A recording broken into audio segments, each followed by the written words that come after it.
সিকিমে প্রায় সারাদিনই বৃষ্টি হচ্ছে। বিকাল হতেই মনটা একটু তেলে ভাজা করে উঠলো। মনটার আর কি দোষ, বাড়িতে অল্প একটু মটর ডাল ছিল, সেটা ভিজিয়ে রেখেছিলাম সকালবেলা। মিক্সির সাহায্যে একটা পেস্ট বানিয়ে নিলাম। ওর মধ্যে পেঁয়াজ কুচি, কাঁচা লঙ্কা কুচি, লবণ, হলুদ গুঁড়ো, লাল লঙ্কার গুঁড়ো, আদা বাটা, অল্প একটু জোয়ান আর একদম সামান্য কর্নফ্লাওয়ার দিয়ে হাতের সাহায্যে মেখে 10 মিনিটের মতো রেখে দেবো। আর এদিকে কড়াইয়ে সর্ষের তেল গরম হলেই ওখান থেকে ছোট্ট ছোট্ট করে এইরকম পকোড়া একদম সর্ষের তেলে ভেজে নেবো। খেতে কিন্তু এই মটর ডালের পকোড়া দারুণ ভালো লাগে, আর কুরকুরেও কিন্তু বেশ হয়।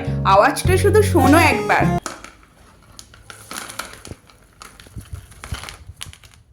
আর দেরি কিসের, এইরকম মুড়মুড়ে কুরকুরে লাল লাল মটর ডালের বড়া টমেটো সসের সাথে খেতে তো দারুণ ভালো লাগবে। মটর ডালটা বাটার সময় একটু আধোভাবে কিন্তু বাটতে হবে, যাতে অল্প একটু মটর ডাল গোটা গোটা থাকে। সেটা পকোড়ার সাথে খেতে কিন্তু দারুণ ভালো লাগে। কে কে এই পকোড়া পছন্দ করে কমেন্টে জানাবে। Thank you.